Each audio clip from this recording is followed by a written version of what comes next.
Hi everyone, I'm Liz and this is Vera is my bag. It's been a long time since I've done a video.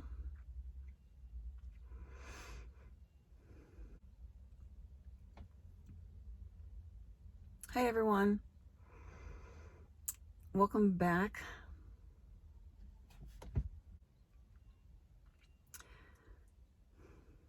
Hi everyone, I'm Liz. This is Vera is my bag. It's been a long time since I've been on here. I was actually not sure I was going to actually do any more videos. I got to a place where, I don't know, just everything didn't feel right anymore. And I think that's where I've had a book channel before. I think I get to a place where partially it's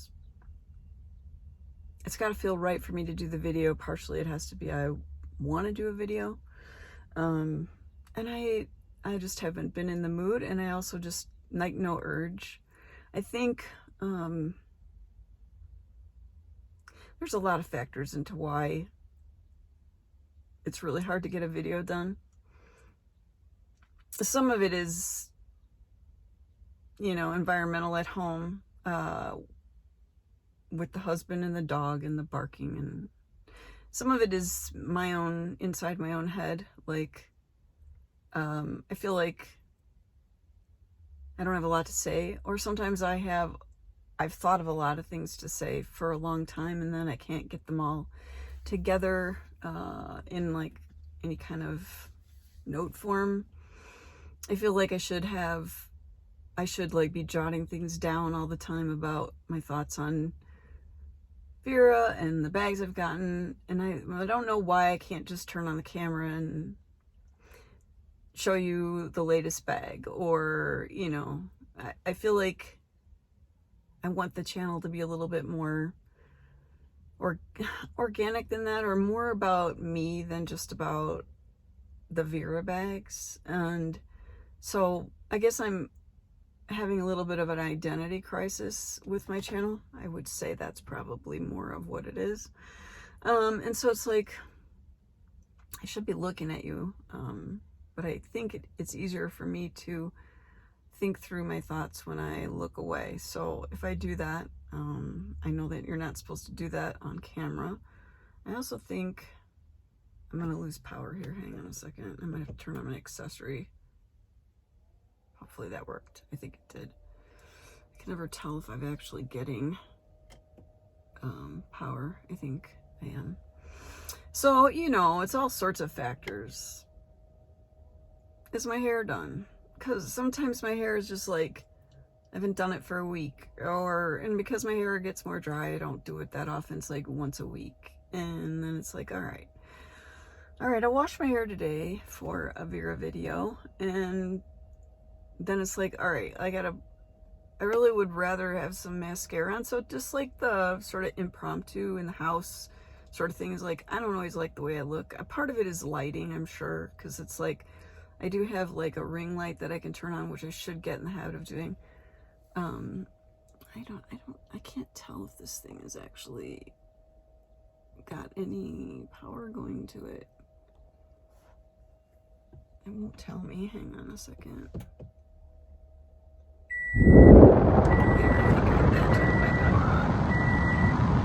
Now it's going to beat on me. Why? And turn the fan off. Okay. Sorry.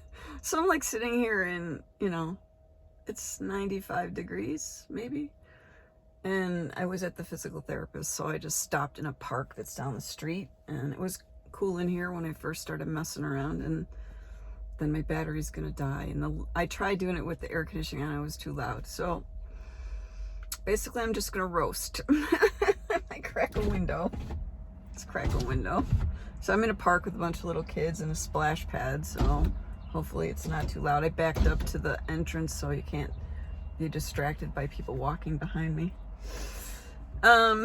Yeah, so I think what I need to do is have a channel that is going to have some Vera on it, but it really isn't going to be that much about Vera. So I kind of want to just say right here, like, if I keep going with the channel, it probably won't be completely Vera focused. I probably won't change the channel name though. So if you're here for just Vera bags and you don't want to be around for the sort of updates on my life and just chatting, I can put a link, like a shortcut in the description, like a jump mark. So just click on the time. If it says 25:25, click on that and it'll take you right to where I talk about the bag, if I remember to do that. So it's like, yeah, they're all going to be kind of long videos because I don't get it. I want to be able to just turn on the camera. There's a couple things. I want it to look good because visually videos are supposed to look good. So I want to look good on camera. I want the light to be good, and if the light isn't good, then I feel like all of the, and you probably can't see it now, but if I don't have the light on, like I take selfie pictures, and it's like, what the heck, like there is so much damage on my skin. It looks gray. It looks, I got spots and, you know, various age spots going on all over. I've got a little bit of foundation on, but you know, just lighting, where your face is aiming, all that makes a difference to it. And it's nice once I start talking because I can sort of forget about about me. I can sort of forget about me there, but I am kind of looking at myself, so I tend to not, like, I should be looking over here to look directly at you. I think the camera is right there, so it's hard to remember to look at that spot. Anyway, those are all the things you're supposed to do in a video. And again, I'm dimming, like everything's dimming, so it's like, am I getting power here? If it goes off, then I'll have to start over, and I don't know how the lighting is. I must have it on an automatic dimmer. So those are my thoughts about the channel. Like, it's like, here's another thing. Like, all of the spring, so I have this, like, it's a guilt over the amount of Vera that I was buying. It's also a feeling of hoarding, which I'm nervous it's a symptom of that. And I've never had anything with any other, and nothing else have I ever done this with. So it's sort of like, okay, that seems a little bit, plus I had other, like, kind of some mental health things going on over the past, even, like, it started after COVID, and then, like, after I had COVID, and then it was like, they put me on a little bit of antidepressant. I was doing great, and I went off the antidepressant last summer. I was doing great. I think I've been doing great, but there's been a lot of stress that have built over in this past year. And then just I had like a whole bunch of, so I don't know, I guess what I'm getting at is, like, I don't know if this collection thing, which started actually, I think it actually started like during the year I was on the antidepressants. So that's why I don't know that it's like, I think I was already on the antidepressant when this started. So it's like, if it's like hoarding, you know, I wasn't getting counseling or anything, but anyway, so yeah, it's just like,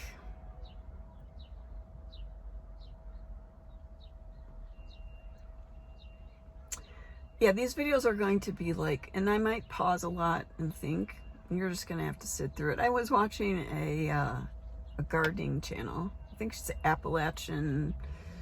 It's something in the Appalachians with a woman and her husband, and then there's two daughters that are adult daughters, and they do a vegetable garden, whatever. Like, I've been addicted to watching them, and their videos are extremely, they're quiet. Like, it's almost like a ASMR. Like, they're just quiet for a while and they don't talk, and then they'll talk for a little while and then they're quiet because you're seeing sort of the background, their garden or whatever. So it's kind of in the background that you're seeing the stuff. So it's like, oh yeah, you can do a video and not have to leave like yammering through the whole thing because people are gonna leave, and that's kind of like, that's fine. Like, this may not be a complete Vera channel.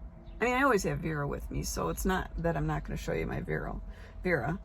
I may label it, you know, my title might be something channel update chat, and a what's in my bag, because the what's in my bag is going to be like a short portion of this, you know. So if you're here because you're part of my community and you are interested, and or you're interested in just hearing me talk, because some people could be, I don't know, like, anyway, so it's like, I'm just in this weird place, and I had been kind of getting there for a while.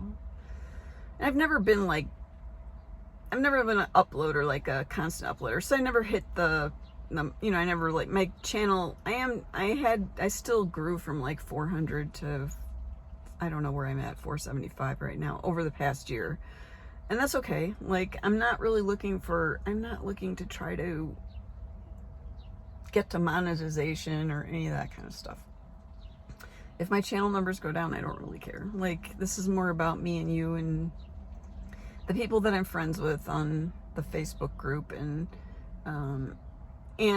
you know, just people who've been viewing me or whatever and are still interested, even if I'm not doing straight up Vera. I mean, I'll be doing Vera, and, you know, there's always Vera, like I said. So, you know, the thing that I was trying to remember is why. So I did the Disney 100 haul, and so I've been, you know, I've had my sort of disillusionments with Vera Bradley in one way or the other, and I went through a whole thing of, there's certain bags that certain years of bags that I really, really love. So I was kind of like trying to gather up a bunch of stuff like that. There's still a couple of things, but then I keep looking at the rest of what I have, and it's like, why do I still have this? Like, I'll go through boxes of the stuff that I have down in my lower level, and I'll be like, okay, I'm ready to get rid of stuff. And then as soon as I touch it and look at it, it's like I have this attachment to it, and it's like, why can't I let go of some of this stuff? And I probably could if I didn't really like engage with it that much, but once I do, then it's like I can't seem to let go of it. And I know which patterns are my favorites. I know what I want. And I'm also like, so let me finish that thought. So anyway, so because of the selling stuff that was passed in the taxes, I stopped at like $580 worth of sales of my stuff, because I don't want to have to do the sort of tax. You have to basically like track it. You have to know what you have to basically be able to tell the government what you know, if you sold $1,000, you have to say, okay, this was my cost and this was my profit. And I'm not really making profit on them, but I don't want to have to like track that stupid stuff. And then also, if I do make a profit, then there's going to be a tax on it. So they're I don't know. It's just like, it's too much work. And like, but part of me is like, all right, just do it, and don't, you know, like, you'll just have to do it once 1 year if you just like get your collection down. So I've thought about that, but so anyways, then I start to think about, and then it's like, part of me wants to just ignore the whole thing and not go down in the basement and look at what's in there, but then I don't use my bags. So then there's like, then I have a whole closet in the room, my Vera room.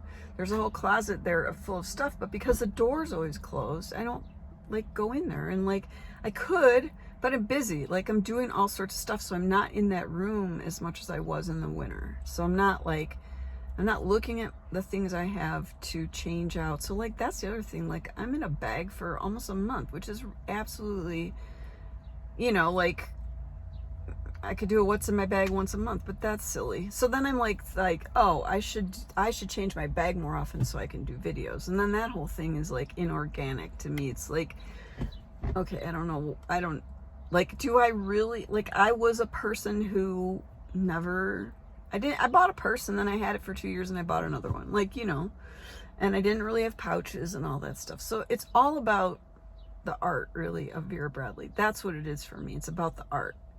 And so it's like, I've collected all these art objects, and now they sit inside of a closet because the clutter, or having too many out at once, drives my husband crazy. He'll come in and say, can you clean up this mess that's on the floor? Because he doesn't like that. He walks in that room to talk to me and there's stuff all over the floor, like bags. And so I can keep like a couple of large totes with some items, and then all my zip IDs and everything are in like one 100 bag where I can't see them. So I don't, and that's in the closet. So when it's like time to go somewhere, I just grab what I've been using and I don't change out and I don't think about it. It's not, I'm trying, first of all, I'm trying to get a lot of the phone use down, like gadget use down, because I don't like how much time I'm on screens. And I think we're all going through this. I don't like how much of regular life I don't live because I'm always on my phone and I'm always on a screen. And it's more apparent in the summer. In the winter, it's like, oh, you're just sitting around in the house anyway. But still, it's not good. And then, like, I've noticed that the stress level from being on my phone has actually on the screens and scrolling through, you know, constantly checking Instagram, constantly checking Facebook, constantly checking this, email, going on YouTube to watch my news because I don't have cable and I don't really watch cable news. So I go on there. So everything is through your gadget. Even like all my banking, I have to do everything through this stupid gadget. And it's like, I am spending so much time on this. It's just ridiculous. And I just wanted to try to get that under control. So I was trying not to look at Instagram, and I actually have almost abandoned my Instagram for Vera. I'm almost to the point where I'm just not going to do it anymore because I go on there and then I sit on there for like an hour going through Instagram looking at dumb stuff that I don't need to look. There's only like 4 or 5 people on Instagram that are, you know, Vera people that are posting a couple times a week. So it's not like it takes me half an hour to look at that. So then you're like on Instagram doing all sorts, and then I switch accounts because I have a book Instagram and I have my personal Instagram, and then I switch around, and then before I know it, I'm like on Instagram for 2 hours. It's like, no, I want to have like a life where I'm not on my gadget. So anyway, I did buy, so this was where I was going with this. I did buy Vera over the spring. I did a haul of the Disney 100 and I spent a lot of money, and then I had buyer's remorse. And I just thought, you know what? I understand my FOMO here. I understand my fear of missing out. I understand that I may not get these bags again. They may, you know, it may be one of those that are limited edition. You're never going to get again, like the Bell and those kind of things. I'm okay with that. Like, I should be okay with that, and I have always been okay with that. But for some reason, the Disney 100 did it to me. I think because it looked like Tavern on the Green. But I have a Tavern on the Green bag. So, over the course of the next couple weeks, I just kept sending back Disney 100. I kept sending it back and getting full refund for it. I also was so I ended up with just keeping the Glenna, and I think the clip and zip. I ended up with just keeping 2. I would never spend this much money on anything else in my world. Clothes, hair. Well, I did spend it on my hair one time. But you know what I mean? Like, I'm not spending it on makeup or any of that stuff. Like, I'm simple. I'm like a simple person. And then we had I bought a couple things on the outlet sale. And I think that was the April one. I ended up only keeping 1 item and sent those back. So this is my new habit. It's like buy and return, buy and return, buy and return. This is stupid. Like, why am I doing this? So it's all the psychological part of it that I'm struggling with. And I'm like everybody else, and no judgment on anybody else. Like, I'm like everybody else. It's like, oh my gosh, that's so gorgeous. I love that pattern. I have to have the Vera tote in that pattern. That's what I think to myself, because it's a big piece of the material and I've got to have it. I didn't buy, so the latest one is the Dream Paisley, I think, is the one that I really want. And I'm like, okay, I sent back all my Disney 100. I kept 1 piece. Should I just get that? I didn't buy anything from the OOS in May or June, I don't believe. Or if I did, sorry. The phone said, it went emergency temperature, and then it just like shut off. So I turned on the air conditioning just to like cool down the phone. So I'm not sitting in the shade, which I should probably be doing. So I turned off the air. I don't think this is gonna work because you're gonna hear that. So I'm gonna turn that off. So the phone cooled down. Let me turn off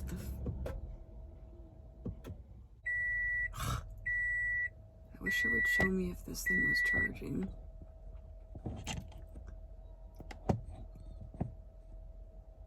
Anyway, so every once in a while I'm gonna have to stop because my phone's like doing emergency the heat.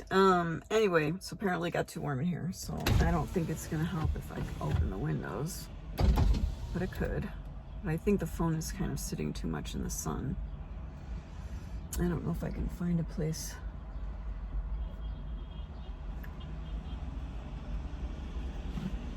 Let's see if I can find a place to sit. That's better. Okay.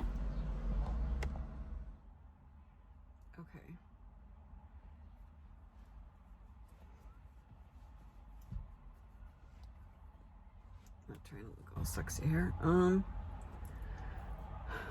All right, so my phone did like an emergency. It's too hot in here, and it went heat emergency and shut off. So I have now changed so that the sun isn't beating down, and I opened up couple of the windows. So we'll see if my phone overheats again. I also don't know if it's charging. Anyway, so where was I? Sonia was talking about the returns and the fact that, well, first of all, I've always known this. I've always told my daughter this. I've told my kids this from, we've been saving money since they were kids for college, whatever. So frivolous spending is not usually in my world. And I always told my kids, if you go to the shopping mall and you look at stuff, you're going to want it. So stop looking. If you stop looking, you won't drive this, I have to have it. I want to shop. And I know some people, it's, things that they like to do. It's part of sort of their leisure time. But it does drive the want for stuff, which is also what happens on Instagram and all over the internet, where, they're beating you to death with advertisements. And I did succumb to the Instagram stuff too. So it's like, okay, I know these things drive this, so I just need to stop looking, stop being places where it's in front of my face all the time that I'm constantly wanting. Now, Vera for me is also a social thing. So it is, it has become, and I, on purpose, when I first kind of found the Vera community through the Buzz Facebook group, and I don't know where else. Maybe I was on Instagram. I was following other people, and when I started my kind of Vera social media stuff, I just felt like there wasn't a lot of like feeling like people were friends or like a community sort of thing. So I tried hard to just always like chat with other people, and then I kind of on purpose would give a shout out to other Instagrammers, because that was a part of the book world that I was in when I was on BookTube, was that you would make sure that in your video, a couple of videos, you would shout out other creators so they would get some exposure. And so that's what I was doing on Instagram. And I felt like there was several people that I built, friendships and relationships with over that first year. I did a couple of videos and then I didn't do anymore. And then I was on Instagram mostly and built this sort of relationship. And whenever I was in somebody else's videos, I would do a lot of commenting, because I know that that's the way you build a community, where you're more than just competitors of videos, like sort of a competitor atmosphere. It's like, let's make a community where we talk to each other and we interact with each other almost daily or weekly or whatever.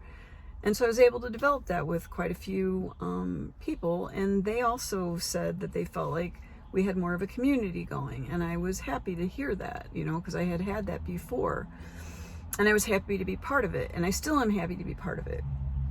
And so for me, my Facebook is a big part of my community, and some of my Instagram was more heavily part of it before, but I find that I can't keep up with all of them, so I have to kind of choose, like, I'm choosing Facebook over making videos, or I'm choosing this over that. I'm just not, it's not, for me, it's not about growing my viewers for some monetary reason or anything. I just like the community and I like talking about the Vera. So that's where I'm at. So that's, and I don't have anything against anybody that is, because once you do hit like 1,000 subscribers, then you get access to more things on YouTube that you don't get before you hit 1,000. And so, but I just like, that's not the important part to me. So I just don't even like, I don't care, you know, like that's, I don't need that money, and it's not a lot. And it's like, that's not what my goal is here. My goal is like the community and the thing we have in common, which is Vera. But I also have built up, I've also felt like it's a place to chat with people and they're interested in me. And there's going to be some of my viewers that not, in that I'm not, I don't care. Like, it's nice that you're here, and I appreciate every single subscriber, every single person that comments, every single person that gives me a thumbs up on my video. I appreciate those so much. And I'm actually shocked that some of I haven't made videos in a long time, and a lot of my videos have gone up past 1,000 views, which I never got to that. So I think being gone, people are rewatching videos. So yeah, I forget what it's like. In order to get stuff from YouTube, or, you know, monetize or have access to other tools, it's like 1,000 subscribers and a certain amount of watch time hours. So I've never hit 1,000 subscribers, so it doesn't even matter what my watch time hours are. But I think you have to hit a certain amount before you get there. So it's nice to see my videos getting up to 1,000 views. That will help, as you know, if they're actually watching and not just clicking and going away. So that's kind of the lowdown on that. And so, but for me, it's not that. It's not that. It's that you're my friends, and I've been hanging out for a while, and I don't want to abandon you. There's times where I just don't feel like doing it. I don't want to abandon you, but you're really not supposed to, like, not be active on your channel, because it's like you start losing subscribers or whatever. But like I said, I'm not, it's like not really, and I haven't, but it's not really like a big deal. For me, it's more about, why am I doing this? Like, what is the psychological thing here, you know? And it's just, yeah, the patterns are gorgeous. Every time I look at somebody else's photographs on the Facebook group, or somebody shows something on Instagram. One of the Instagrammers, it's Jenny, I had the Harry Potter velvet the small Harry Potter with from the Forbidden Forest, and the letters have the owls in the, it's embroidered with the owl material inside of the HP. It's like, oh, that is so darn cute. Why didn't I get that? It's like, well, you know why you didn't get it, because you're not a Harry Potter fan. It's like, you just like the way the bag looks. And it's like, okay, if I ever found that bag for really cheap, I'd probably get it. But it's like, there's too many other things that I have either missed out on or I need to get rid of. It's like, you can only have so much without causing relationship problems, maybe, or I don't know. And we had my nephew came sort of unexpectedly. He said he was taking an internship in California, and could he stay at my house one night? And this was back in early May, I think he told me. No, it was in April, early April. And I started thinking about it then. That was probably the last time I did a video, was that around that time. And I started thinking about, all right, he's coming to visit, and it's like, and then I'm thinking to myself, oh, well, I can't open this closet door, or I can't let him see, like, what, you know, there's this whole, like, oh, people are going to think I'm weird because I have all these bags. And it's like, why do I have all these bags? Because I like the way they look, because I like the art, because they're my collection. And other people have other kind of collections. Like, my son has a board game collection. He has probably 50 board games that, you know, he spent various amounts of money, and he plays games every weekend, but sometimes he doesn't play for months on end, but he still buys board games. It's a collection, and he's got shelves for it and everything. You know, and it's like, so it's like, why do I kind of have this weird psychological thing about it? Because it's adding stress. That's my problem right now. Now the collection has become a stressful thing instead of something that's fun. And so now I'm constantly thinking about it, worrying about it. Or I put it all away so I don't have to think about it for like a month. You know, I have like 3 bags out, or the things up on my little credenza, and the rest of it's put away so I don't look at it, and then I don't have to have that stress.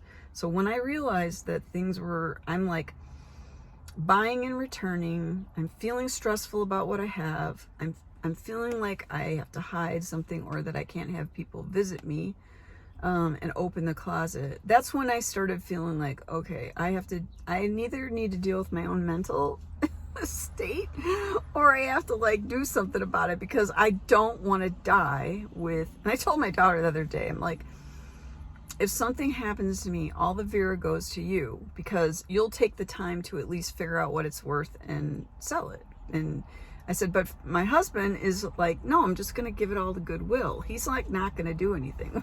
It's like, my daughter's 1,200 miles away from me. So when do I start this process? Like, you know, I'm 65, and it's like, when do I start this process? When do I start thinking about it?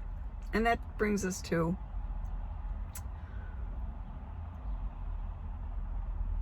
May. I started having my bad hip problems again. So I thought, oh, it was winter that's causing this. I'm sitting in a chair too much, and I tried to walk, like to go out for a walk, and I couldn't take a walk.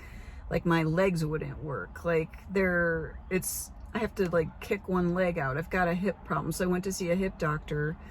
I think that was in May. And I had to get these. He said that I have arthritis in my hips, which I kind of knew, and that the bone is slowly closing off. So he was like, well, we can do this. We can try this, because it had worked for my shoulder once, which is the steroid injections. They inject into the joint, and it cushions, so you don't have as much pain when you walk.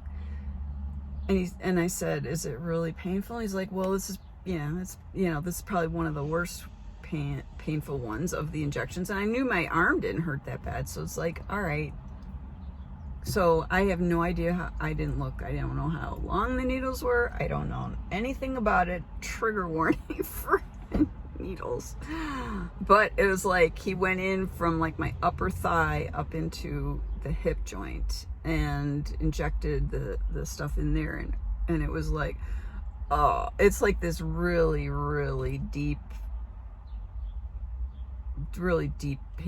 pain, but not sharp. It's more like, it feels like a very, very strong, sort of almost like a strong labor pain, like that. So very deep, and it didn't last long, you know, whatever it took him to inject it, and then he was out. But when he hit that certain point, it's like, oh, you know. So I didn't want to, I mean, it was not fun, and the steroids only last 4 months. But he said you should have immediate relief, like today or tomorrow. And I did feel immediate relief on my left side the second day, but nothing on my right side. And then all of it went away within a week. So basically that told me that that's not what the problem is. And he told me he wanted me to get physical therapy as well. So I was ready to schedule. I forget what the injection was. I think it was like the last week of May, 1st of June, I had those injections. Didn't work. And it was to the point where I couldn't walk up the stairs. I had to 1 foot it going up the stairs. I had to swing one leg out, just in pain a lot, and just very stiff and sore all the time. Nothing felt good. My hips were constantly, like terrible. And that had been building up since February. It had been building, but it got really bad in April and May. And so when I started walking, so when I saw him, I think it was last week of May, and I hadn't made the first physical therapy appointment. And it was I think I tried to get in, I can't remember, and she didn't have any openings because they were pretty booked up, so you have to kind of get a schedule going with them. So I hadn't, and I knew I was in pain. I had been telling my husband everything hurt, and that he was going to have to, I was watching the gardening channel, and I was like, I have to have some vegetable stuff. And my yard is too shady, so the only place to put some vegetables that would get full sun is on my deck, above my other deck in the backyard. There's a deck that's a flight of stairs up. It was where the hot tub was, but the hot tub is broken and we're not going to replace it, but it was going to cost money to remove it, so it's just an empty hot tub sitting at the top of these steps. And So I'm like, well, that gets full sun. Maybe I can do my garden up there. And then I'm like, oh, because I was going to do like a container garden. And I had actually looked into like the whole raised beds and stuff at Lowe's. And I was going to go buy one. That was like $150. And then I was going to buy the tomato plants, fill the dirt. That was going to cost a lot. It's like, I could just keep, you know, I could reuse this next year. All I really wanted was a couple of tomato plants, and it turned into this like really elaborate thing that I was going to do, which was nice to get my mind off of Vera. So that was like one of the things that I was doing, was gardening and trying to get back to gardening, but I was in so much pain that I couldn't bend over or kneel. So I had told my husband, I'm going over to Home Depot. I hadn't bought the bed yet, but he had agreed. I asked him if I could just fill the hot tub with dirt.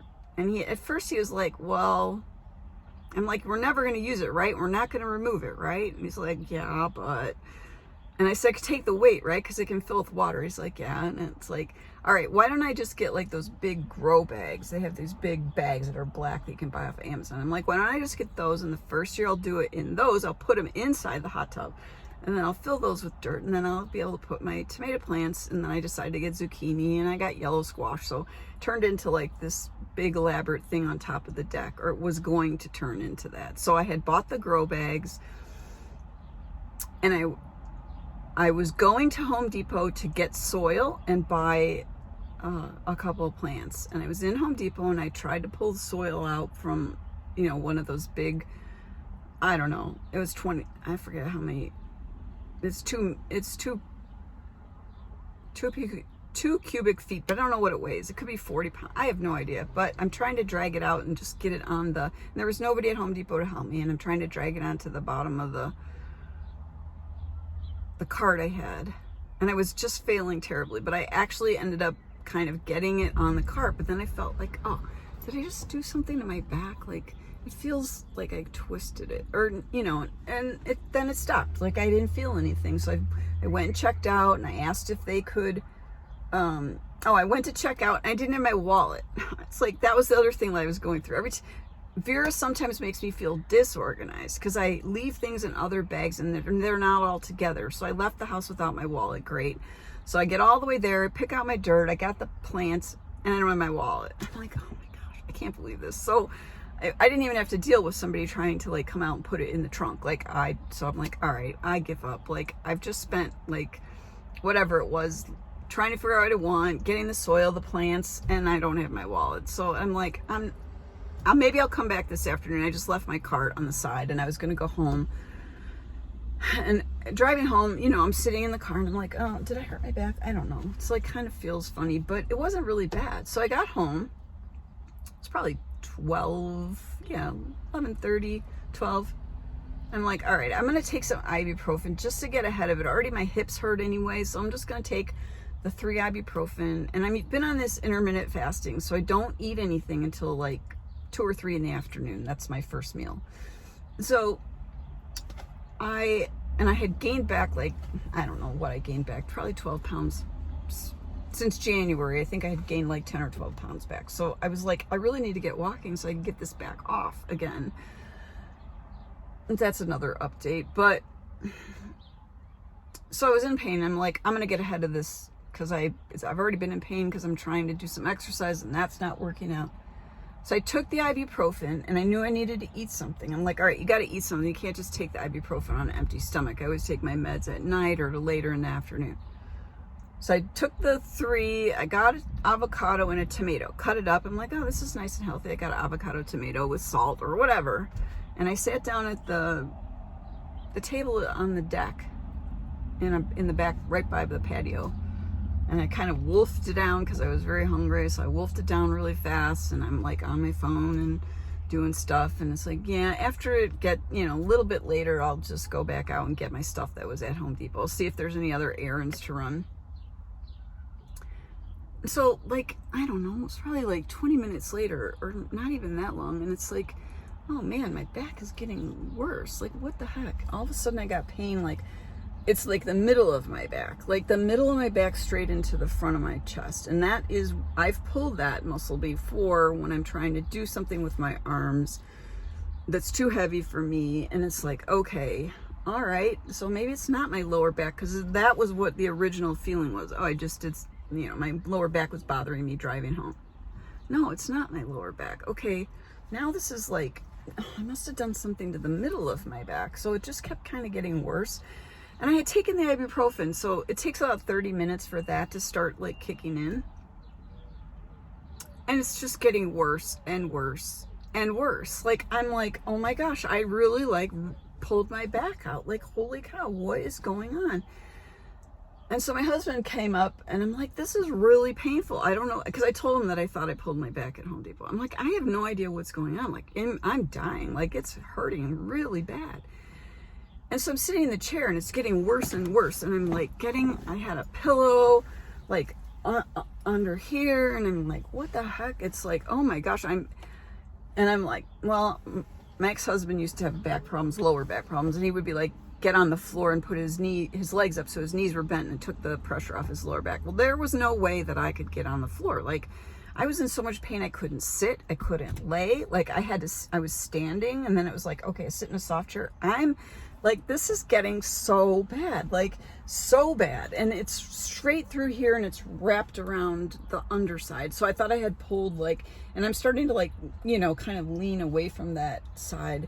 And I had already seen the sports medicine guy for the hips, like a couple weeks before.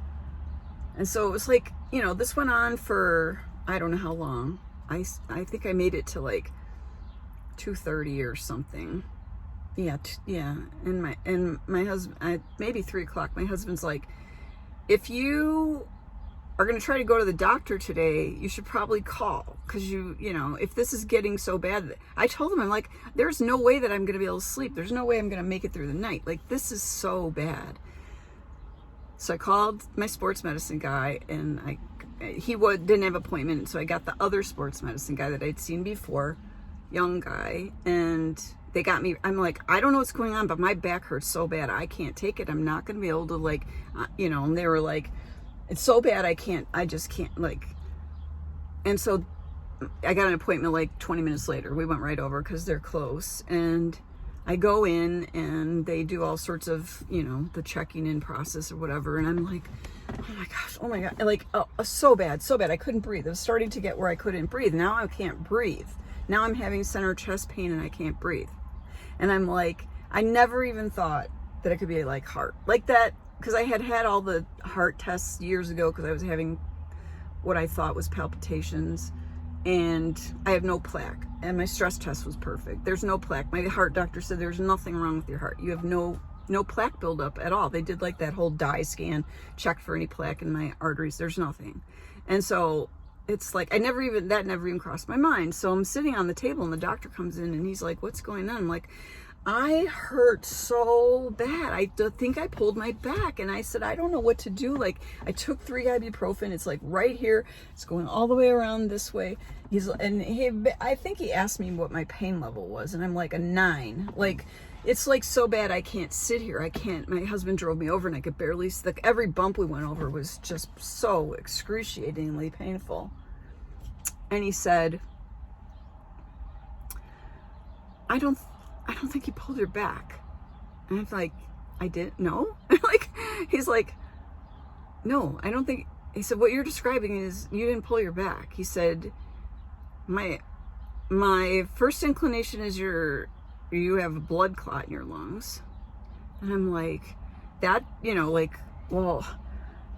kind of pain in the upper chest or whatever. And he said, and then the other thing is, like, could it, I'm going to do an EKG, because if you're having a heart attack or you had one or whatever, because the pain had started to subside a little bit while I was sitting there with him on the table.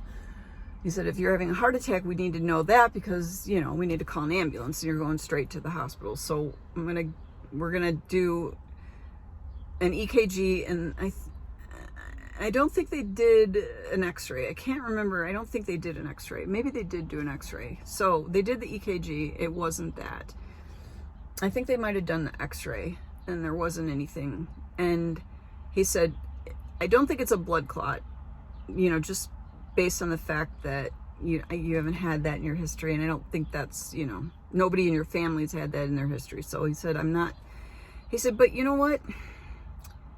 I wonder if it's your gallbladder. Like, that's classic pain area for the gallbladder, in the center and wrapped around the right side. And it's like, because if I had to describe it, it was like a kidney stone. It was like a kidney stone passing, because I've had a kidney stone, and that's how painful the kidney stone got, like worse than that. And it was like extreme pain, and then it was kind of like, oh, okay, it's over. And so it's like the pain started sort of subsiding while I was in the office with him. So he's like, it's not your heart, so he said, yeah, he said, if you were my mom, I'm like, yeah, I could be your mom. Yeah, I'm old enough to be your mom. I might be old enough to be your grandma. I don't know. Anyway, I'm like, he's like, if you were my mom, you would be going to the emergency room. You should go to the emergency room, because, and then he also told me, he said, I think he told me that if I'm having a gallbladder attack, there's other things that can go on, like your liver function can start to fail if they don't get the stone removed and it's caught in a duct and all that kind of stuff. But he didn't really know at that point. So he said, I think if I were you, and of course I would never want to tell my husband that, because it's always like, the more medical stuff I have to do, the more he's not like, I think he's got a phobia, not a phobia, but he's very like, he can't stand to see the discomfort and the pain. And so it's like, I need him to be a big boy and come with me. I'm more of the person that can handle that stuff. Like, I just am the one that, like, if somebody's in an emergency, I'm the one you call, because I don't cry. I don't get to that place where I'm gonna faint or anything like that. But I think he is. So he's like, oh, all right, we'll drive over there, and so we went, and we got there, I don't know, 5 o'clock or something, by the time I got done with that appointment, and we got over there, and we didn't even stop to let the dog out, like, we went straight over to the emergency room, which was, I don't know, 25 minutes the other direction. Hopefully the phone isn't gonna heat up. So we went over there, and it turned out that they did ultrasound. I mean, I went on Medicare January 1st, and thank goodness, because I mean, we did have a high deductible plan, so I would have only had to pay like $5,000 out of pocket, but it was horrendous. Just for the emergency room bill is like $7,000, because of the level pain that when I went in, and they were thinking something was going on with my heart or whatever. They crank up the kind of the emergency level, and that increases the cost of the emergency room. It's like, oh my gosh, I just got the bill for the emergency room. I haven't even seen. So anyway, so we went through he did all the tests. He did ultrasound. He did, chest x-ray, not heart, but other things that they did there. I can't remember. And they took blood, and they were checking my liver enzymes and my kidney and function and stuff. So they did take blood to do that. And he's like, he came back after all that was done, whatever time it was, 6 o'clock, and he said, I think you had a kidney stone. I think you passed a kidney stone, but I still think you might have some, not kidney, gallbladder stone. I think you might still have, with a gallbladder, you can't just not do something about it. You can't just wait for the next attack, because there could be something that's damaging your liver. But he said, I checked your liver function. You are high, but unless something really drastic happens or you have another attack, I don't think you're in danger right now, but you need to see a surgeon within a couple of days to find out for sure what you should do. So that was like a Monday? No, a Tuesday. I can't remember. No, I think it was a Monday. Maybe it was a Wednesday. Anyway, I got into the surgeon on Friday. I think it was Friday. And they were basically like, it was a woman, and she didn't really explain anything very well, but she's like, we do this all the time. And she said, I told her, what I had done, and she's like, it was the avocado. And I'm like, what? And she's like, classic gallbladder attack. You eat something that's super high fat, it pushes the bile out of the gallbladder, and all the stones go with it, because it's so much at one time. So I looked up later, avocado has 30 grams of fat. So I ate that and it processes very fast, and I think your stomach recognizes the fat as soon as, I don't know how it knows, but it's sent. So basically it just pumps a ton of bile into your stomach to deal with the fat, and that's what pushed the stone out. So they did the ultrasound at the hospital said that my gallbladder was, what do they call it, sludgy. So basically it's just sludgy at the bottom. The bile is not. So that also indicates there's some sort of dysfunction with the bile going into the gallbladder. So basically they were like, let's just take the gallbladder out. I'm like, really? Because I'm looking up on the internet, do I have to do this? Do I have to take it out? What are the options? And it's there's a bunch of warnings on YouTube about taking your gallbladder out, that you will have diarrhea, that you won't be able to eat, you'll be always having problems going to the bathroom or whatever. And they're trying to sell their enzymes, and it's usually a doctor that's trying to sell some enzymes or something. So I finally found a guy who's like, no, you're not going to need any of that stuff. Most people don't need that stuff. Some people do, and if you have a really high fatty diet, maybe you will, but you probably won't. So I was expecting to have a problem afterwards. So anyway, so then it's oh, I need to schedule gallbladder surgery. Do I need, and they only do it on Tuesday and Thursday. So it's this is on a Friday. Do I do it this coming Tuesday? That was so fast. I was in the middle of so many things, and it's can I put this off until the next Tuesday? And I think Thursday they didn't have anything, so it was going to be the next Tuesday. And it's she said, you can put it off, but you'll have to be almost on a zero fat diet until then, because you could cause yourself to have another attack. So basically I had to choose, if I wanted to go the 10 days, I had to choose to eat 1 gram of fat per meal, really get it super low. So I was eating tons of just plain potatoes, plain tomatoes, hardly any meat, because the fat in the meat would kick me over. I wasn't eating any salad dressing. I was eating a lot of fruits and vegetables, and I was just watching everything. And I was eating whole wheat bread, because that was the only thing that would kind of satisfy carbs and cravings. But then I was overeating whole wheat bread. So, I felt like I gained weight over that week and a half that I was waiting for my surgery, because I was I'm already trying to lose weight, and here I am eating all this bread. And I do think I gained a couple pounds that week. I was getting more and more bloated and things like that. So anyway, the surgery happened on the 17th, I think, or the 9th. I don't remember. I think my attack was on the 12th, and it was yeah, it was a long time after that, basically. I don't remember. But anyway, so I had no, it was actually later, because I was still recovering from the gallbladder when we had the house painted. So that was another thing. I had a million things that built up to these stress levels. And then I was I went over the top. I had been recuperating from the gallbladder surgery, and then we had been putting off having the house painted, or picking the colors, or picking one. And when we finally found the guy we finally decided in early May, he couldn't do it till the first week of the 10th of July. He couldn't do it till the 10th of July. So I think my surgery was 2 weeks before that. Couldn't do it till the 10th of July. And we thought we had till Monday the 10th. That was going to be 2 weeks since my surgery. I would be feeling better, because I couldn't vacuum or do anything. I don't know why it was a big deal, but they were supposed to come on Monday, and they showed up on Friday night and said, we're coming tomorrow. And it's what? They're coming tomorrow? And it's it's a 4-day project where we weren't ready to sort of they were going to trample all through my gardens. I had plants growing. My plan had been to remove some of the plants I didn't want to get completely destroyed. But then I had the gallbladder thing, so I couldn't do it. So my husband had to do it all for me. So there was this huge buildup of stress over kind of April, May, and June. Yeah, and it's so anyway, Vera was the last thing I was kind of thinking about.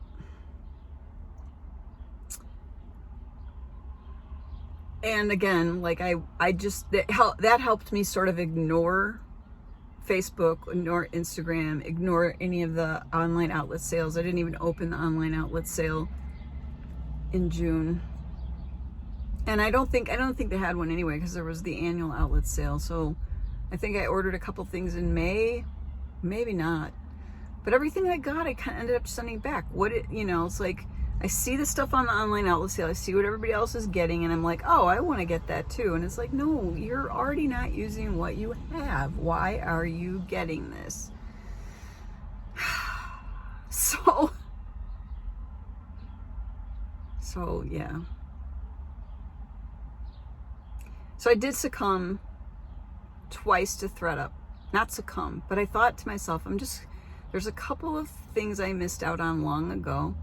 I thought I'm gonna just like open it up, and I found two things immediately that were a pattern that it's like one of the things that people are hunting for all the time and you can't find, and you've been calling the outlets forever.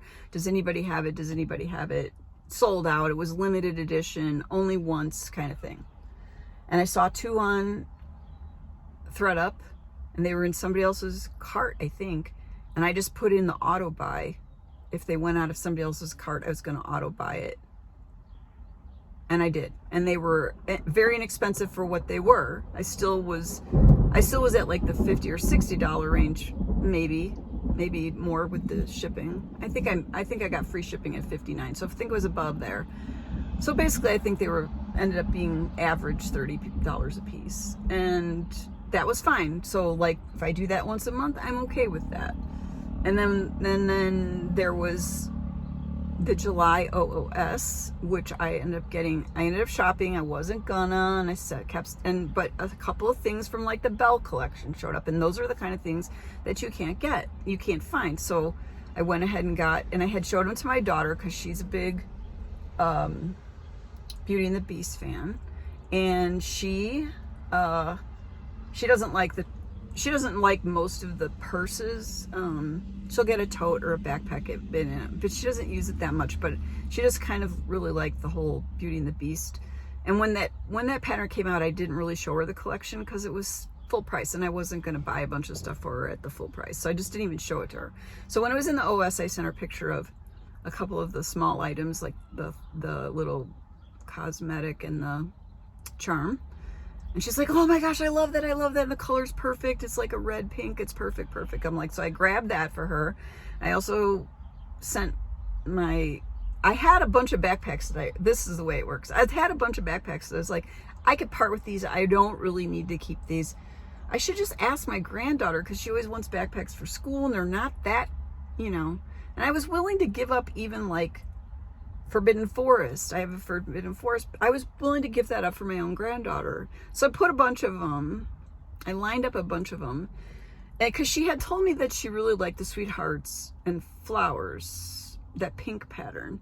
When she saw my backpack, she's like, oh, Grandma, I love that. I was at my son's. I love that. And I'm like, well, you can have it. I'll just bring it to you the next time I'm there. So then I lined up some, and I'm like, I've still got that one, and there's a couple others. Is there one you prefer? Because I thought, well, if she likes something better than that one, I'll just, she can have that. And I sent her the link for the OOS to the backpacks. And she came back, and of course, she didn't want one that I already owned and paid for. She's like, oh, I really like the citrus paisley. I love that. So I got that backpack for her. And then I bought the Harry Potter Crocs for the other granddaughter that's 8. So they had by the way, the Harry Potter Crocs for Vera Bradley run a size smaller, I believe. Like, I've heard people say this. I was on eBay looking at them, and those run, the measurements for them, they're exact size for the next size up when you go to the Crocs website. So just warning. So I had bought a child's 13. She had just kind of, the junior one was fitting better, but she could still wear the 13, and they had the child's 13, so I bought those on Vera. So she just opened it like this past couple of days. The package had been sitting there, and they don't fit, like they won't go on her feet. And it's like, all right, so I don't think they had the junior one on Vera. So I'm like, all right, well, I can sell them because they're like popular, and I'll be able to sell them for something more than what I paid for them. But I'm not selling, so we'll see how that goes. But I just went ahead and went on Crocs and bought them at retail, because it's like the other granddaughter got, the citrus paisley was $60 for that one, I think, after taxes, $55 or something, I can't remember. And I had only spent like 19 on the little one. Not that she would know. Neither one of them know. But it's sort of like, I'm like, all right, I don't want to spend $49 on the Crocs for the 8-year-old who's going to grow out of them in a year. But it's like she already saw them and she loved them and she was like, oh my gosh, they're so cute. And then they didn't fit. So it's like, all right, I'm going to sell the other ones and use that money towards the other pair. So when I went to the Crocs website, they said they were going to give me like a 15% discount, but then it took it under the free shipping, so it ended up being the same thing. So it's like I couldn't get the coupon to work. Like I always feel like that happens with me on the Crocs website. You can never, you always end up at the same price because the discount is the same as if you had to get shipping. So this is getting really long. Anyway, so that's my update for right now. There was more stuff that went on. I mean, seriously, between my son's car, which is a whole nother nightmare thing, a whole nother level of nightmare. I talked to you about this last September when I got back from the trip and the things that were going on with him and the absolute horrendous stuff that happened to him because of this repair shop. Is like, he had to get the state of California involved in it. The car is supposed to go in tomorrow morning for an entire repaint, an entire redo at another body shop because these people ruined his car, and they had it for 5 months, and it just, there was a whole, they said they were paying for the rental car, then it showed up on his credit card. It was a whole horrific thing. So I ended up helping him in March when he finally got the car back after it went in last October, and the car was basically scratched from head to toe and the glass was all scratched like somebody had taken sand and grit and thrown it on the windows. It was absolutely horrendous what happened to him. And so I said, you're either going to have to get a lawyer or we're going to, somehow report you to the Commerce. So it turned out there was somebody that could help him, and they did a whole investigation on it and came back with a report, and they went to that body shop and they told about it. Basically they can't make them do something about it, but it basically affects their kind of standing with the Auto Body Repair Association of California, basically. And so tomorrow is when he's supposedly, they paid the other body shop and he's dropping the car off. He can't get verification. So that's supposed to happen tomorrow. Fingers crossed. Say a prayer. It's like, what in the world? So anyway, if that gets done, 3 weeks of, he's traveling to Illinois and I'm traveling to Illinois in the next couple of weeks. So that's where I've been.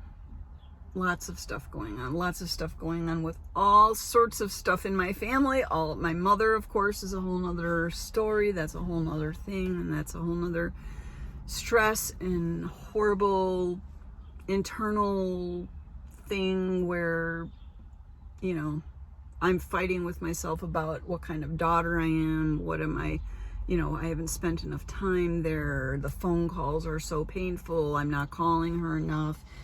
So I'm going through all of that too at the same time. So anyway, here's the what's in my bag. So for anybody that stuck around or clicked on the jump link because you got tired of me going on and on, I've been in this bag. I switched into this bag about 2 weeks ago, and I'll probably go ahead and switch out of it because I've been in it for a while. So this is the On the Go in Citrus Paisley.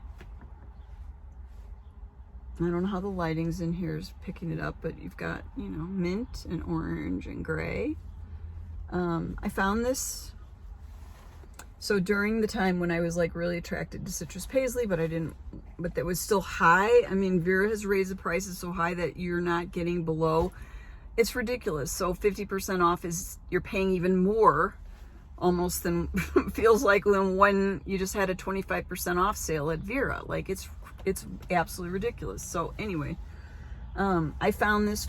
I think I called an outlet and ordered a couple of things right after the Disney 100, or maybe right around that or before it. And I got this bag.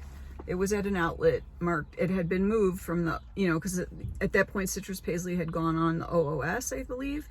So I have started calling outlets and not relying on the OOS. If I know a pattern has retired, not everything's gonna be on the online outlet sale. There's stuff at the outlets that is not on the online outlet sale.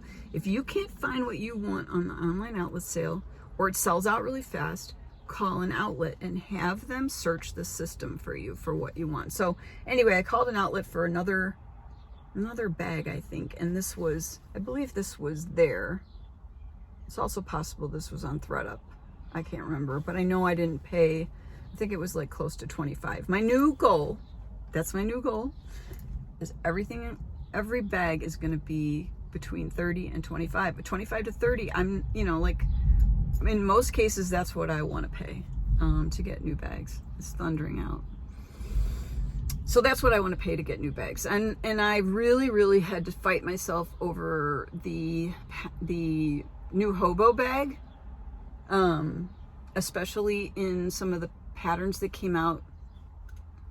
Rose Toil, I think, was one of them. There was another one that came out that Elisa had.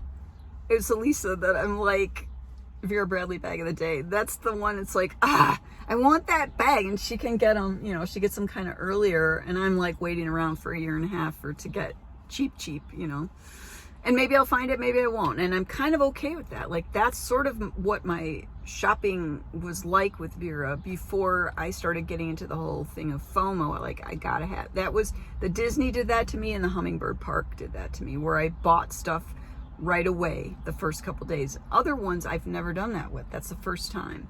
And I ended up sending a lot of that back. The Hummingbird Park, I sent a lot back. I think I kept about 4, but I had so much Hummingbird Park. I sent a lot of the Hummingbird Park back, but that was probably the one I kept the most of. And I don't use those bags, like, not because I don't love the pattern, but because I have too much. Like, I have too much. It's like, there's so much to try to use everything and enjoy everything. I know it's there though, and it's like, that makes me happy that I know it's there. So anyway, I think I paid 25 for this, wherever it was. I'm pretty sure it was an outlet. I don't think this was on ThreadUp, but anyway, I could go back and look for you. So Citrus Paisley and On The Go, which an On The Go is a really great shape and size for me. We won't get too involved in this, but it has a nice wide strap, which I really like. It has the metal. I like the metal hardware. Some people don't like the metal, but I do. I don't like sharp corner metal, but I like Vera's round metal corners. And I love this, whatever this is called. I can't remember what it's called. It's not a yoke. Something else, but anyway, I love that. That's like, makes it very sturdy, and I love how that goes down inside the bag. So it's got 2 pockets on the side, and I think this is considered the front of the bag, the zipper. So yeah, and I'm not too fussy with this pattern about too much paisleys, too much orange, or what I, like, I'm looking for. I mean, I can get into that. Like, I could certainly get into, like, oh, I really want this flower dead in center or whatever, and I don't really want a lot of paisleys, but this one's fine. And I got this nice big cluster of, like, these kind of blue. This is probably going to get blown out really bad. I think I have I might have my exposure high. I don't know. Anyway, so this is the bag. It's got this. These are the 2 pockets on the side, and I have my reading glasses and a pen in that side pocket. And because this bag doesn't have as much room as like some other bags that I carry a lot of glasses, so I already have a glasses case in here for my sunglasses, so those reading glasses are on the side. This is a Lemon Grove fob from the factory, and it has my ear pods inside of it, so I have that hooked to the outside. Not that I use my ear pods a lot, because my husband lost his hearing, and now I'm really afraid, because he wore headphones, earphones, ear pods since he was 35, at least 3 days a week running for, whatever he does, like an hour and a half. All right, let's see how that goes. All right, so as I was saying, yeah, I'm afraid of losing my hearing, so I'm trying not to wear the ear pods all the time when I'm listening to audiobooks. I kind of only hold the phone in my hand, or if I'm going for a walk, I try. But I have them with me in case I do. So, and plus it's cute, like, right? So you need to have a cute charm hanging off of your bag. And then I have a lip gloss. My lip gloss I wear in the videos, speaking of which. So that's the second time I've overheated, so run out of shine. I think the shine helps in the videos, whatever. And then this is, I think this is just a regular chapstick. I have a sunscreen one too. So this is the front pocket. I guess it would be considered a front pocket. And there's the interior of this pattern. Little flowers and paisleys. There's a little bit of a gray, it's a gray lavender background.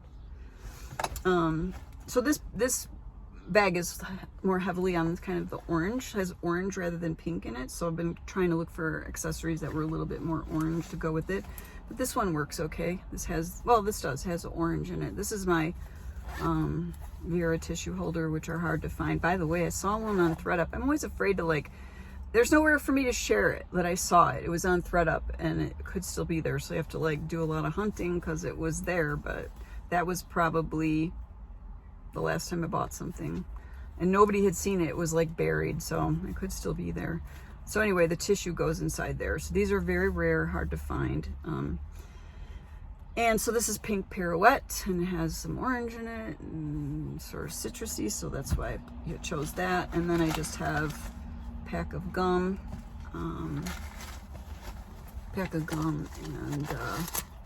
there's a emery board, some receipts, and a mask that's in the beach towel. I think it's called beach towel. Anyway, I don't wear a mask anymore, hardly ever, except at maybe a doctor's office, and a wipe in case I need that for some reason. So that's what's in that pocket.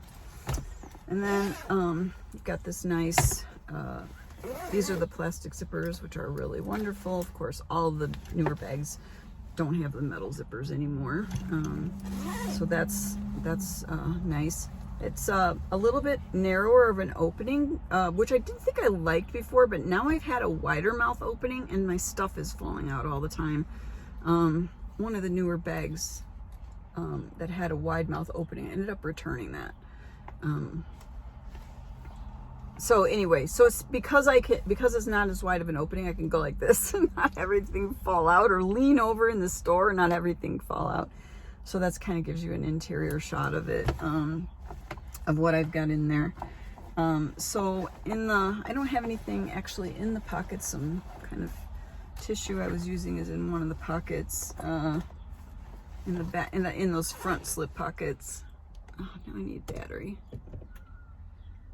Hopefully that battery came on when I did that. So there's a zip pocket in the back, and in there I have my keys, and then it's like some sort of Vera plastic thing from something I had that I took the plastic out and stuck it in there. So that's all that was in that back pocket. And then I've got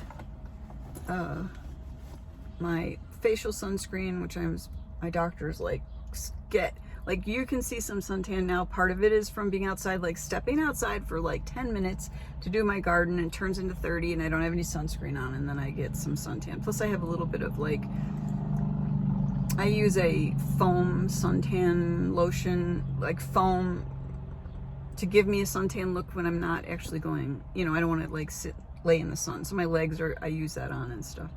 So this is my sunscreen that I've been carrying around from Walmart, and it's perfect size. It's that white stuff, which is what I need for the kind of, I need that sunscreen for, this is SPF 50. I need that for my face and then my forearms, which get too much sun all the time, even, like short sleeves or whatever. So that's that. And then I have, my glasses case, which I think I might have showed this in I got this, I And I think when I got it, I was upset because it had a smell on it. I think this is the one, I don't remember. I got a couple of, I was into glasses cases like round in March. I started kind of buying ones that were in cute patterns that would go with some of my bags. And I forget if this is the one that kind of had a bad smell to it. They said it hadn't been washed or anything, but then it had like some sort of smell. So I ended up using my citrus dish soap, my citrus smelling dish soap, and that cut all of that out. So I hand scrubbed it with a nail brush. It wasn't really dirty, it just had a smell to it. So, and I just was careful not to get the whole inside soap, but it dried really well and it didn't leave any water stains. So this is Clementine, and that's what I'm carrying my sunglasses in. So that's my glasses case. And then I'm carrying this, I got a hair in here, I don't know the new pattern names. Like I see them for a couple times, but I'm trying not to look so I don't learn them because I'm not looking at them all the time. So this is a performance twill. It's a pill case, and peach, I'm gonna say peach blossom. That's my guess, but either Emma will correct me in the comments, which I encourage and appreciate, or I will try to remember to go down and leave it in the description. I don't think I'm gonna edit this too much, so I won't have time to like put it across the screen. But anyway, inside of here, I love the metal zippers. These are always a small item that I can get. I think I did maybe get a small sale on this, but I bought it like I couldn't wait. Like I didn't want to wait. I want this pattern. I really want this pattern in something, but this is the only thing I got at that time. So it was really good that I didn't get a whole bunch of stuff in this because I definitely had FOMO on this. Has my asthma spray and some ibuprofen and a hair tie in there. So it's a good case for my asthma spray to be in. So that's in there. And then I have my Disney 100 clip and zip. This is like, I've got the Disney 100 and I kept the Glenna and I kept this. I haven't used either one until I put this in here last week. I hadn't used either one. I took the tag off and finally put something in it. I think because I kept thinking, what if I decide I want to send this back? Anyway, so it has all the cute little characters, and this has more of an orange going on it, that, you know, kind of the citrusy leaves and stuff that goes with all this other stuff. So that's what and then in this I'm carrying, this is my wallet right now. I think I had a zip ID, but I switched over to this. So that's all I have for a wallet. Because this bag is smaller, I can't fit like a turn lock wallet in there. I love my Tink placement on there. Winnie the Pooh. Hopefully this isn't totally blown out. Maybe I need to hold it back here more. Because I think when I get closer, it kind of blows it out a little bit. I'll find out. Like, this is an experiment about my phone light, because I had adjusted it for the first video, and now I don't think it's adjusted to what I had it on. And then this is my physical, so I'm in physical therapy for my hips. I finally got that started 2 weeks after it got pushed off to 2 weeks after the gallbladder. No, actually, yeah, the third week. No, it was the second week after the gallbladder surgery. So I had the surgery, and then 2 weeks later, I finally got to go into my physical therapy appointments, which were helping a lot with my hips. I've gotten to the point where I can go up and down the stairs really fast, and I've been able to walk faster. She doesn't want me to walk any long distances because that it's working against the physical therapy, and I end up in more pain from doing it. So she wants me to just take really small walks, 15 minutes here, 15 minutes there. And if I'm doing the stairs a lot, up and down to the tomatoes, which are doing great. I got by the way, that's my tomato garden went in. My husband helped me plant the tomato garden. I ordered all the stuff and he helped me get all the dirt. He took me to the store and got all the dirt somewhere after I had the gallbladder surgery. So I think I set that all up the week that the house painters came, not thinking that I was gonna have to do stuff for the house painters too. So I got that all set up on the deck, and I had to go up and down several times to get it set up, and then it has to be hand watered because there's no water line to automatic sprinkle up there. And it's, you know, we're in like 15% humidity here, and definitely 90 degrees every day. And so I had to go up and water to keep them, even though they're in really big bags, I have to water every day, sometimes twice a day. Now I'm sweating. So let's make this quick. So anyway, this is my physical therapy stuff. I'm at physical therapy twice a week. That's another thing. Like, when do I have time to even do this? Like, I'm on the way back from physical therapy and I stopped at this park. So this is taking another extra hour and a half. My husband's like, probably like, where did you go? Like, I always say, I'll be right back. It's only going to be an hour. It's like, and I'm avoiding stores and I just want to, I can't, in and out of the car. I'm having trouble getting in and out of the car because of my hips. And so she got that fixed. Like the first two appointments, it changed so I could get out of the car. Because I was having to like physically swing my legs out of the car and grab a hold of the steering wheel to stand up. That's how bad my hips had gotten over the winter. So she did dry needling, she did stimulation and heat, and then she also did a bunch of pulling at my hip area, and then some small exercises to do at home with bands. She's trying to strengthen my outside muscles on the outside of my legs, because the fact that the steroids didn't work, she believes it's not so much my hip joint as it's me doing weird movements to try to make up for the discomfort there. And I've now wrecked like all of my everything's like moving wrong and my muscles are doing wrong things. And so she's trying to retrain all of it in my hip area, my outer thighs, front thighs, stretches and little. So we're working on it. I think I've gone for 3 weeks in a row now, twice a week. And so it's finally it's getting a little bit better. Today was very painful. So I don't know. But I had been on 4 ibuprofen a couple times a day. And my doctor was worried about my stomach and everything, which I did have a problem with when I wasn't using the buffered. So they needed to get my hips figured out, because this is not normal for me, and it's limiting everything that I can do, everything. I went to see my son. Let's just cram more stuff in this video. I went to see my son in late April, I think. And we couldn't do anything while I was there. I mean, he could drive me somewhere, but I wanted, so I ended up sitting in his backyard reading books, and he would come and go and do other stuff. But like, we usually would go places and walk or whatever, and I couldn't do anything. And I told him, like, my hips are so bad, Doug, I don't know what's going on. So it's kind of a miracle to have the physical therapy sort of start relieving some of this, and I could actually like almost not run, but I can go up and down the steps very quickly, and even the long steps in the back. All right, hopefully we're not going to overheat here, because we're going to just move along here. So this is the other thing that I have in this bag. I think that's the last thing I have in here, is the Cloudvine I want to call this a trapeze. It's not. I can never remember the name of this. It's a cosmetic. Anyway, it's Cloudvine. It's the smaller one. And I think I had paid full price for this, or maybe gotten a small amount. I don't remember. And I got this and the Vera tote, and then I had immediate regret that I spent full price on it. So I ended up finding the cosmetic like a couple weeks later on Amazon, like marked down from 25 to 15. So I bought the one on Amazon, and I ended up sending the other one back and the Vera tote back. I decided, you know what? I'm not using the Vera totes enough, and that I think there was a tote sale. I don't know if I think I got a tote sale that when they released Cloudvine or something, that I was able to get the tote for like 25% off. And I'm like, I'm just not, so I sent them back, got my refund back from Vera.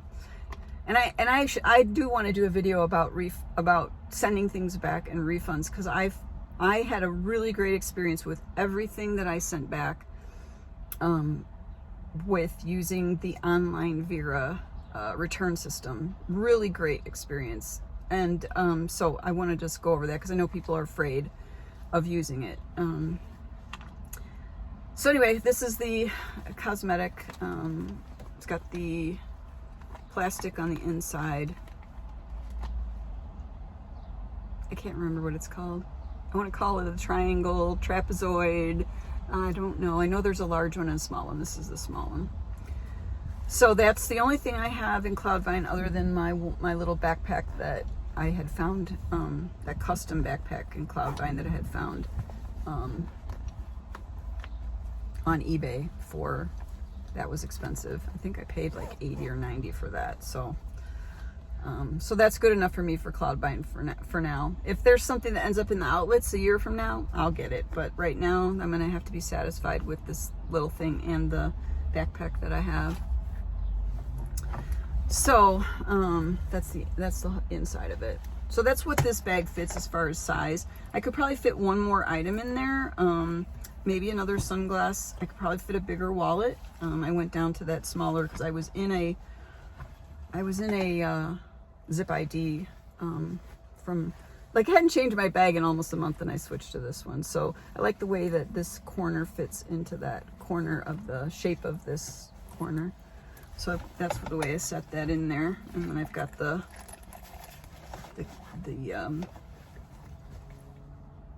so that's what I've got in there. And then I can fit, like, I put the sunscreen kind of in there and then some stuff in the side zipper. So, all right, so that's that. I've updated you on a lot of stuff. There's still like way more thoughts on my Vera buying, way more thoughts on my collection. When I started to write notes, I'm like, you should write this stuff down and then you'll know what you're going to talk about when you, it's like, I started writing it and then I lose the piece of paper I was writing it on. Like I have a notebook and it's like, when I'm thinking of it, here's the other thing, like am I getting dementia? Like, I'm like thinking of something and then like, I cannot bring it back later when I'm ready to write it down. So it's like if I don't always have the notebook with me, like what is going on? Why is this stuff? And I think I had a panic attack. I had a couple panic attacks the week that the painters were there. Like I spun out of control that week. Sorry to anybody that was chatting with me at that point, especially I was on with Emma and Elisa, and I don't know, I just was like that, like the Facebook group was causing me a lot of stress recently. And that's the other thing, like it's getting bigger and I need to manage it. I need to help manage it because it's mine and I don't want things to go on in there that I'm going to be responsible for. So it's like, I'm like doing this and then it's like, okay, I got all this other stress and now I'm like back into the Facebook group, you know, thinking of ways to like manage that and organize that. And it's like, I can't do this right now. Like there is too much going on in my world and it's nobody's fault except mine. Like I let myself get sucked into things and not think about all the other things that I have to do. So if I'm not around a lot online, that's why, because I'm trying to, first of all, have a life outside of online and outside of my gadgets. And I'm also trying to relieve the stress levels. I kept wanting to book a trip to go to Chicago to see my mom and my daughter because of the guilt of not seeing my mom and also just my grandkids. But my daughter has a busy life and she had a new job she was starting a new job. The girls are old enough now that they can be left alone a couple hours in the house and they have somewhere else they can go for day. I was going to go there and like be their daycare but the older one's like almost like she's 12 and a half. Like she's basically a teenager. She's fine. And so she's fine to be alone with the 8-year-old and nobody has to be there all day long. They're fine to come home from school. They came home from school the last couple months by themselves and they were fine. So, you know, my daughter's really careful and she's online with them all the time and I'm online with them and stuff. So they can reach me if they call, but everything's been great. So there wasn't like an emergency for me to go there to help babysit. And then it was a good thing I didn't book it because I ended up having a gallbladder surgery. So if I had booked my trip for normally when I do, which is late June through like 3 weeks into July, and then I come back after that. If I had done that, I would have had this attack and I wouldn't have been able to get on my trip. Because I think the attack was on the 12th or the 13th. I wouldn't have been able to go on my trip because I would have had surgery. I could have gone still, but yeah, it's a good thing I didn't. So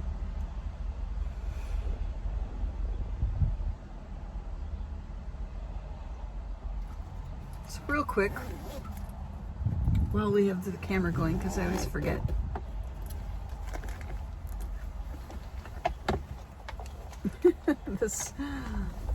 There's the bag, there's me, just in case I want to take a screenshot for a picture. There we go. Thanks for listening. Hopefully it won't be too long. Maybe I've at least broken sort of this drought of no videos. We'll we'll see what my life brings. Although I did book a trip to Chicago. I leave on the 16th. So, although, that's a whole nother story. My husband retired.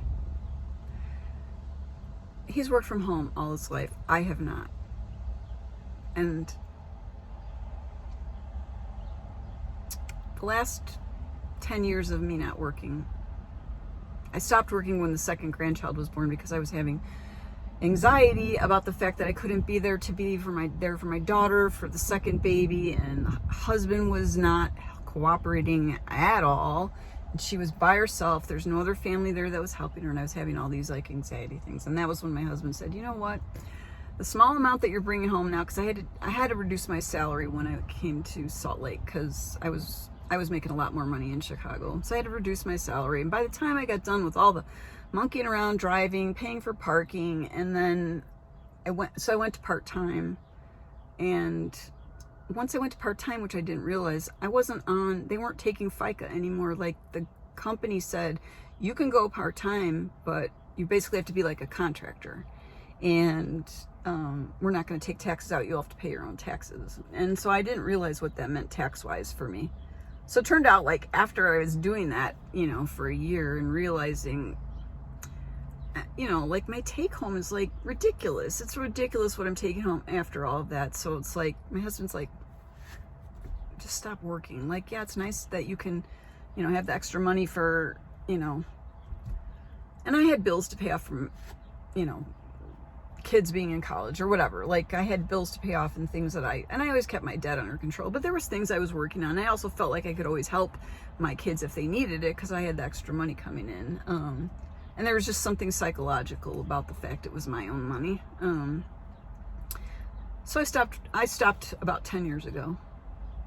And the first 5 years, because we were both home together all the time, he was working down in the basement, but oh my gosh, the first 5 years was just horrible adjusting to that.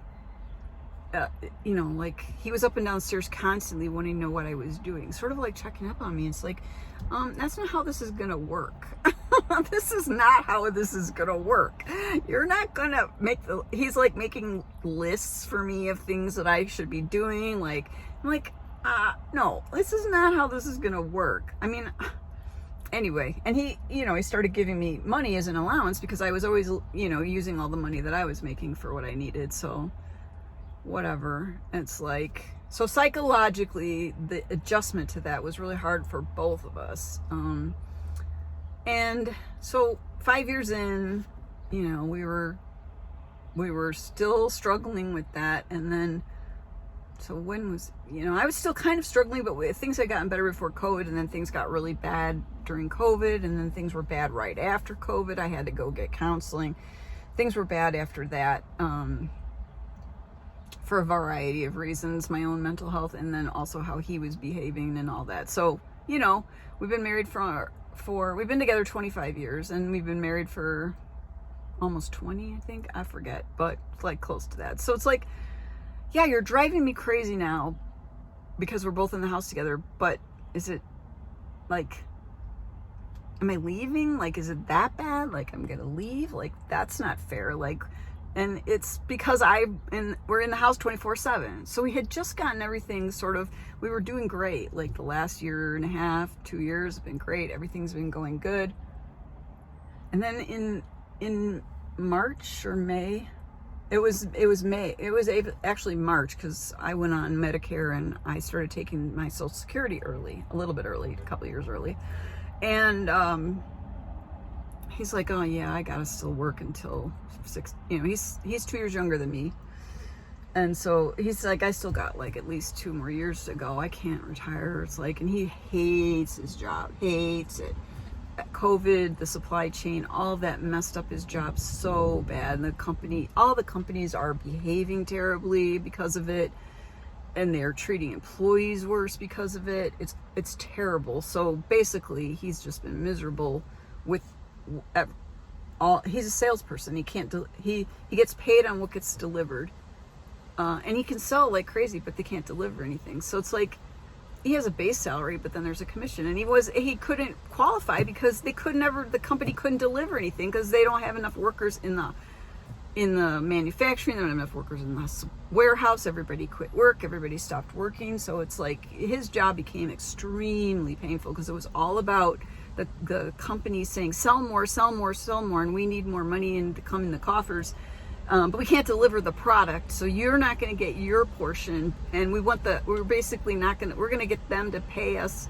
I think they do pay upon delivery, but it's like, so his sales numbers were all messed up, and he just was miserable for a couple of years. So he's like, yeah, I still got 2 more years because we need, to be on, he needed to be on some sort of medical, and I went on Medicare, so that took care of me. But Medicare's not free because you have to pay premiums. So I think my premiums end up being, I don't know. I think between the two policies, my premiums end up being $280 a month or more. Yeah, $280 a month.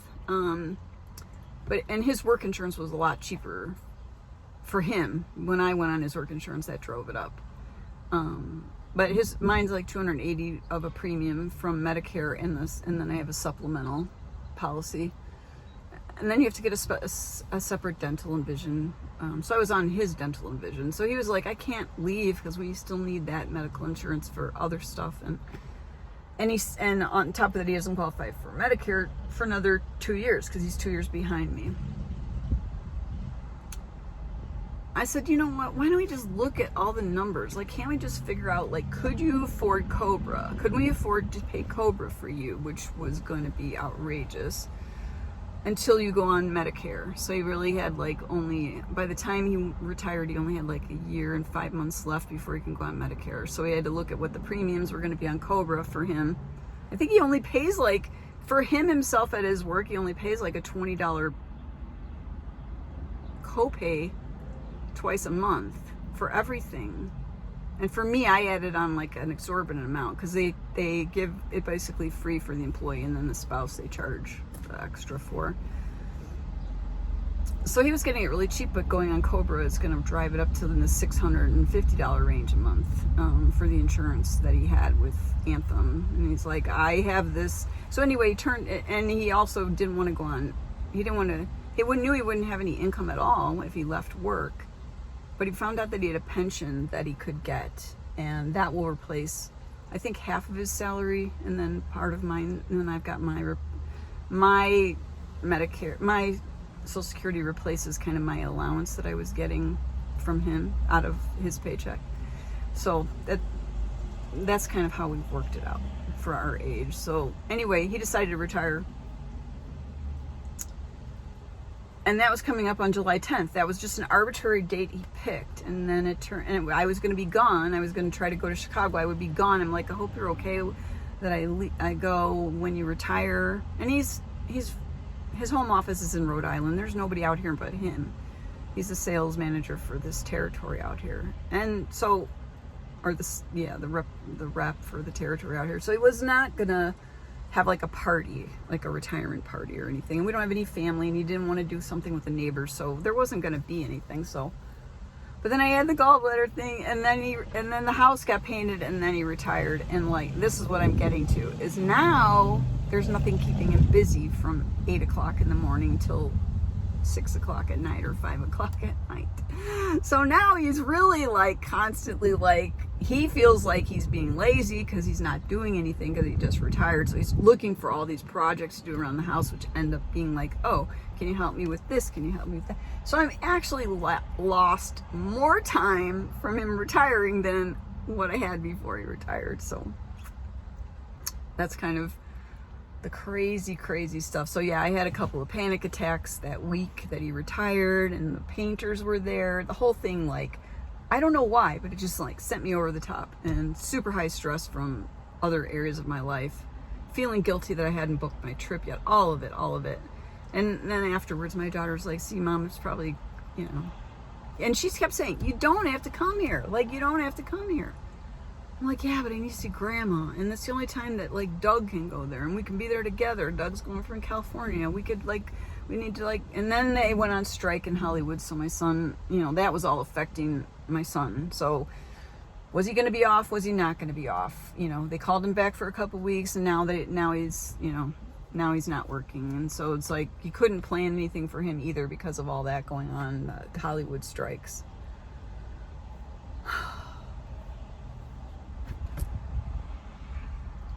Okay, I'm gonna go.